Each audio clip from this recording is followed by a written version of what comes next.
Welcome to Bible True Crime with Mr. Thoroughly. If you haven't had a chance to like, follow, or subscribe, do that now. Today's episode, The First Kidnapping.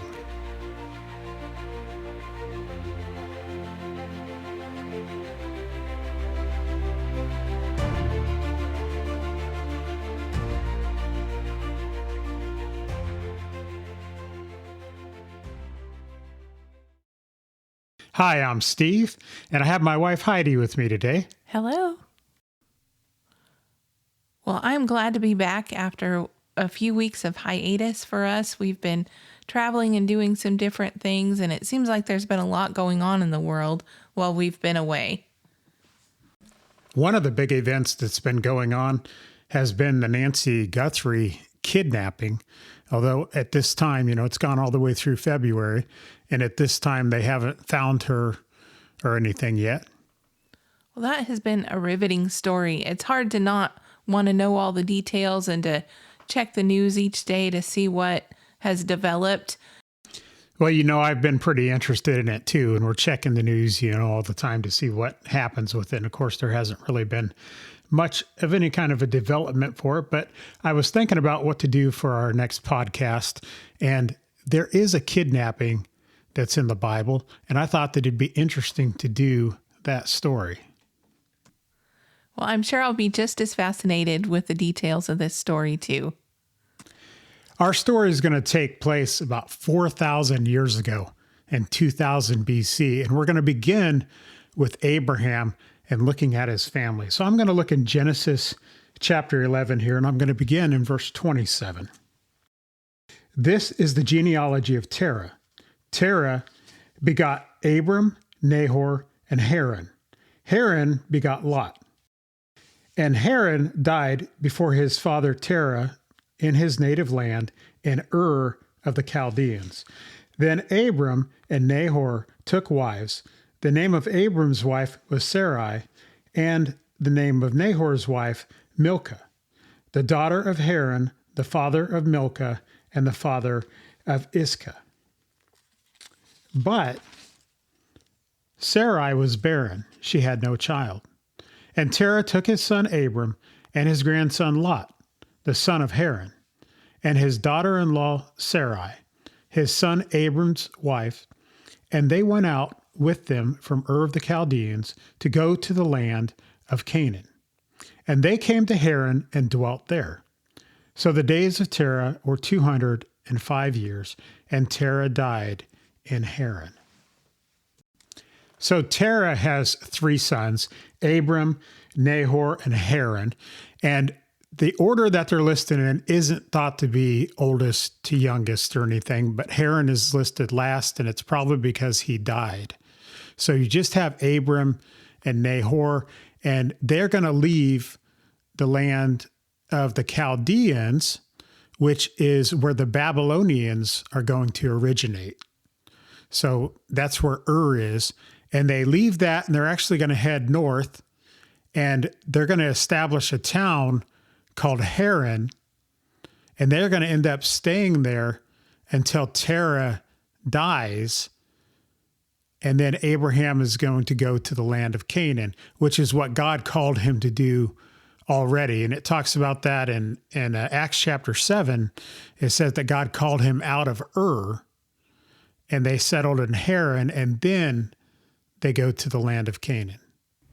So now at this time, they're still Abram and Sarai, not Abraham and Sarah, right? Right. They're going to get their names changed later on. But at this point, it's Abram who will become Abraham and Sarai who will become Sarah.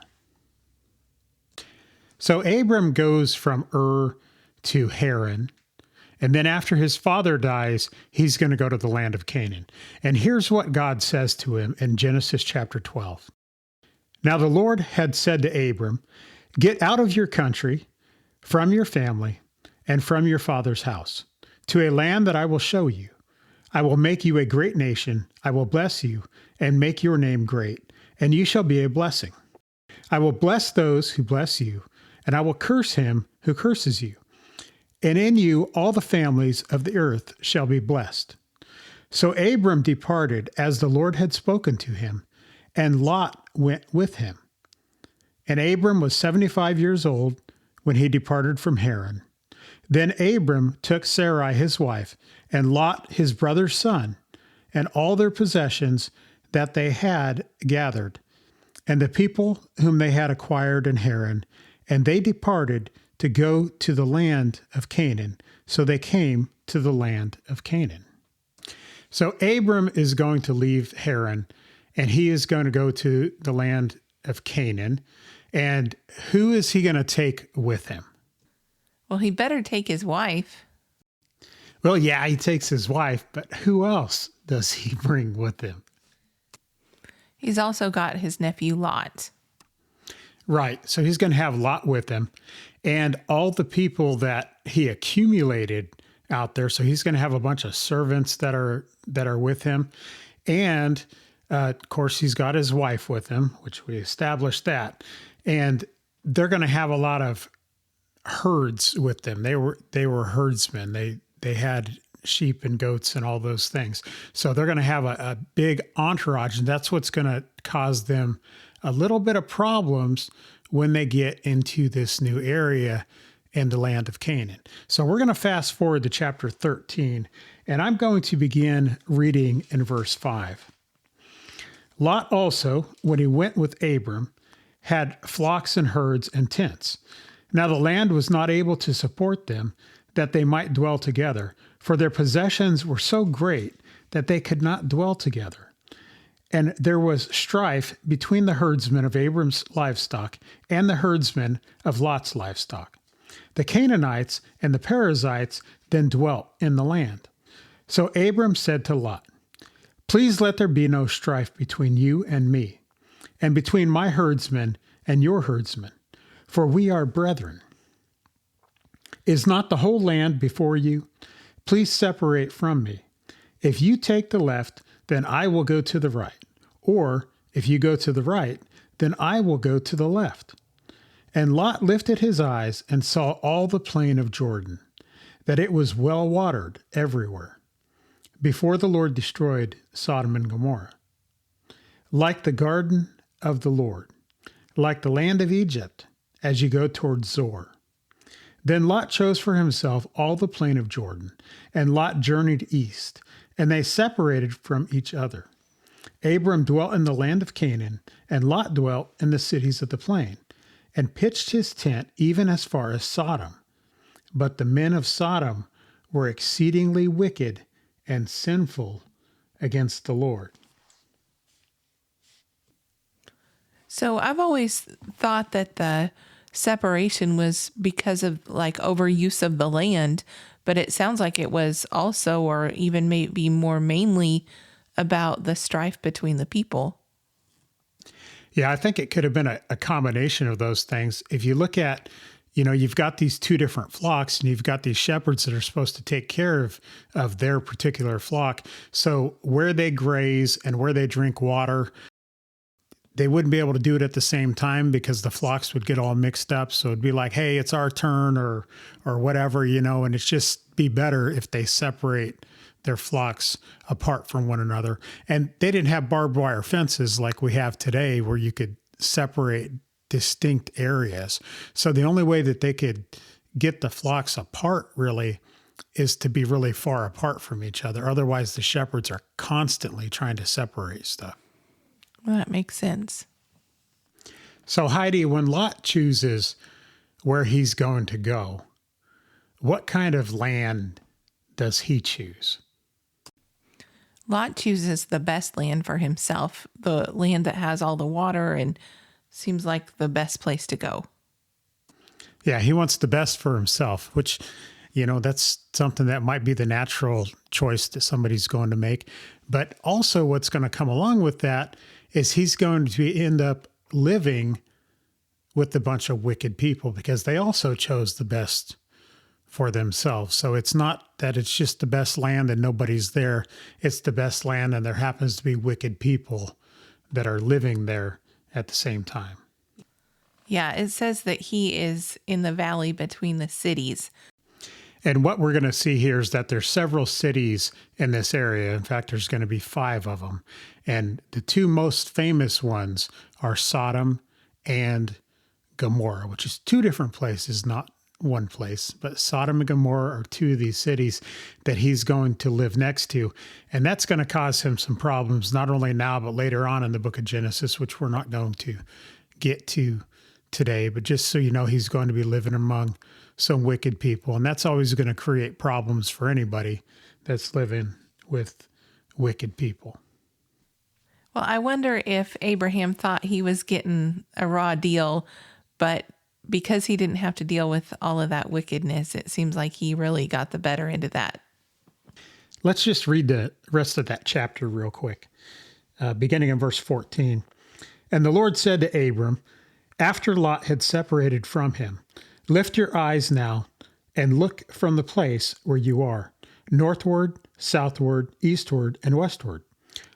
For all the land which you see, I give to you and your descendants forever. And I will make your descendants as the dust of the earth, so that if a man could number the dust of the earth, then your descendants also could be numbered. Arise, walk in the land through its length and its width, for I give it to you. Then Abram moved his tent and went and dwelt by the terebinth trees of Mamre, which are in Hebron, and built an altar there to the Lord. So this is what becomes the land of Canaan that God gives to Abraham and to his descendants, though they're going to end up going into slavery in Egypt later on because of a famine and all that. And then they're going to get freed from slavery by Moses. And then with Joshua, they're actually going to conquer that land again. And that's going to become what we know as Israel in the time of Jesus. It's interesting to see the contrast there. The thing that we hear about when Lot gets settled is the wickedness all around him. But the thing that we see with Abraham is that he worships the Lord. Great point, because it mentions that he builds an altar there, of course, to worship God. Now we're going to look at chapter 14, and that's where the main part of our story is going to come from. But I thought that we really needed all this background to make some sense out of all these things. So we're going to start in chapter 14. And it came to pass in the days of Amraphel, king of Shinar, Arioch, king of Eleazar, Chedorlaomer, king of Elam, and Tidal, king of nations, that they made war with Bera, king of Sodom, Bersha, king of Gomorrah, Shinab, king of Admah, Shemeber, king of Zeboim, and the king of Bela, that is Zor. All these joined together in the valley of Siddim, that is the Salt Sea. 12 years they served Chedorlaomer, and in the 13th year they rebelled. With all these crazy names in this chapter, it sounds like you're talking about cheese. These names are really interesting too. And when you just read through this, it's just a whole bunch of names being thrown at you. But I'm going to break this down. Now, this one side, there's going to be 4 kings, and they're going to battle against 5 kings.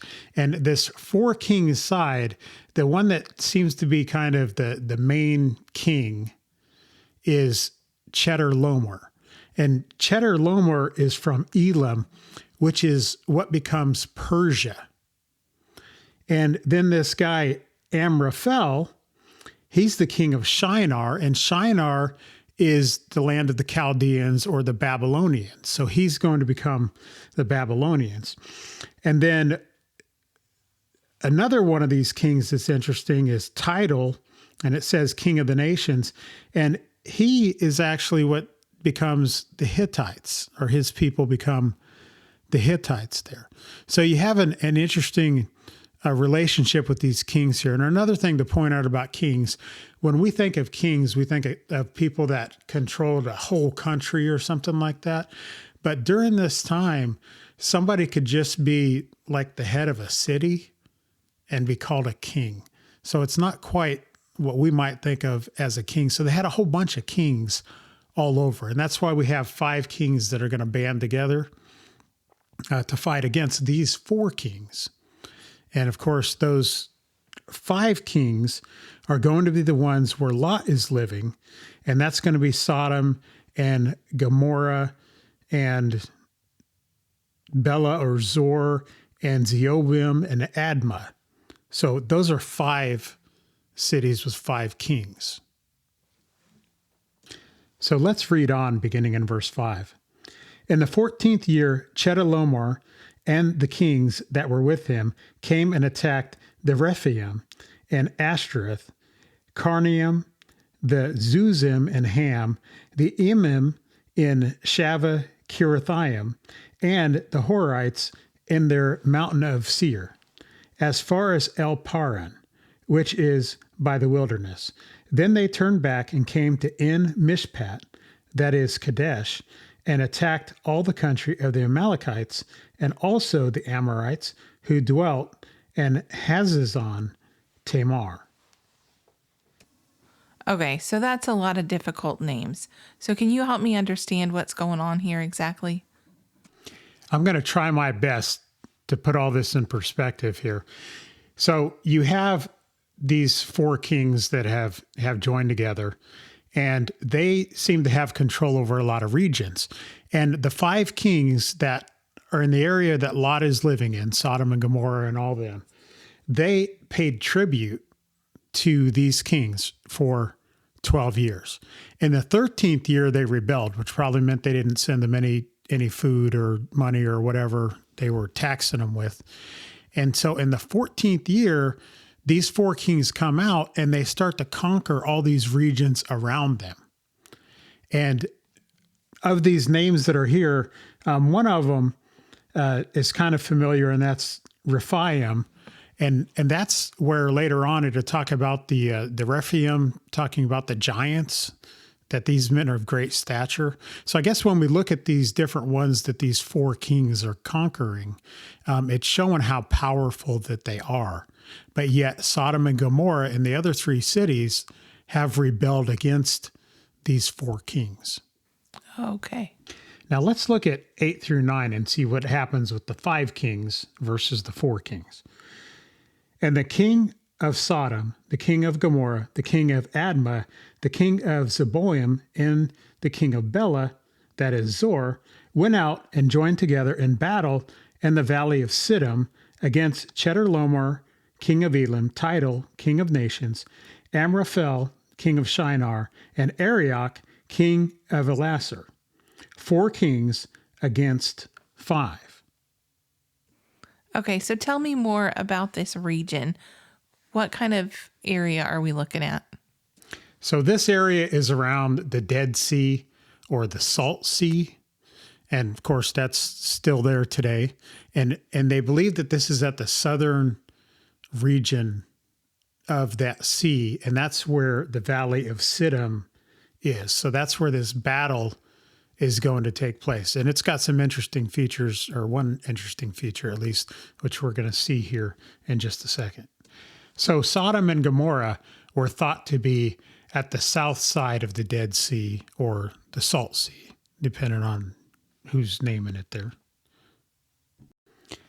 So just to recap here a little bit, we have the 5 kings where Lot is living among them, and that's Sodom and Gomorrah and the others.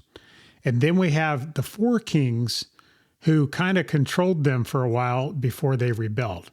And now the 4 kings and the 5 kings are going to battle against one another. So let's look here at the next verse, verse 10. It says, now the valley of Siddim was full of asphalt pits. And that would be like tar pits. And the kings of Sodom and Gomorrah fled. Some fell there, and the remainder fled to the mountains. Then they took all the goods of Sodom and Gomorrah and all their provisions and went their way. They also took Lot, Abram's brother's son, who dwelt in Sodom, and his goods, and departed. In my version, it says that the kings fell into the tar pits. Yeah, that would have been pretty crazy. You know, you've got this battle going on and they're running away and they fall into these tar pits. And this tar that's there, They used that like for their boats. They would coat the wood in pitch and tar. It's also the tar that they used to make the Tower of Babel. They used it to bind the bricks together to make that tower. So this was used in all kinds of construction efforts, though. But they had these tar pits that were there, and I can imagine these people fleeing from battle, and they fall into these tar pits. Yeah, that would be quite a defense. Another thing that caught my eye was that it says that Lot was living in Sodom. Before, I got the idea that he was in the country, in the valley between the cities, but now he's just right into Sodom. And of course, that's going to cause him all kinds of problems, not only now, but later. But one of the things here is he ends up getting taken captive, which is interesting. It sounds like he wasn't fighting with Sodom and Gomorrah and those 5 kings against the 4 kings, but they took him as a spoil. Just kind of interesting there, along with his possessions and all those things. But Lot definitely got into trouble because he was hanging out with some bad people that decided to rebel against these other kings. So let's see what happens next. So verse 13, then one who had escaped came and told Abram the Hebrew, for he dwelt by the terebinth trees of Mamre, the Amorite, brother of Eshel and brother of Aner, and they were allies with Abram. Now when Abram heard that his relative was taken captive, he armed his 318 trained servants who were born in his own house and went in pursuit as far as Dan. But you sure don't want to mess with Abram. He pulls out all the stops to help Lot. Yeah, he's got quite a force here. It talks about the 318 trained servants that he took with him to go rescue Lot, but he also has allies among the Amorites here also. So it sounds like he could have pulled from them. But whatever it is, even though 318 might not sound like a lot of people, them and whoever his allies were that went with him was quite a force at that time in this situation. And one other little factoid here, in case you're on Jeopardy someday and they ask a really hard question. It says Abram the Hebrew. This is the first time that Hebrew is used in the entire Bible. And of course, it's going to refer to the Israelites, to the Jews, to God's chosen people. And Abram is the first Hebrew that's ever mentioned. And of course, he's the father of the Jews.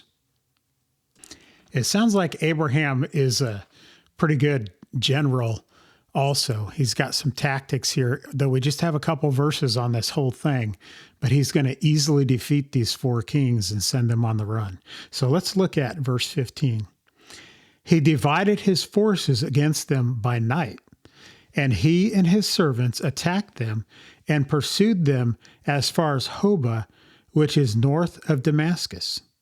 So he brought back all the goods and also brought back his relative Lot and his goods, as well as the women and the people.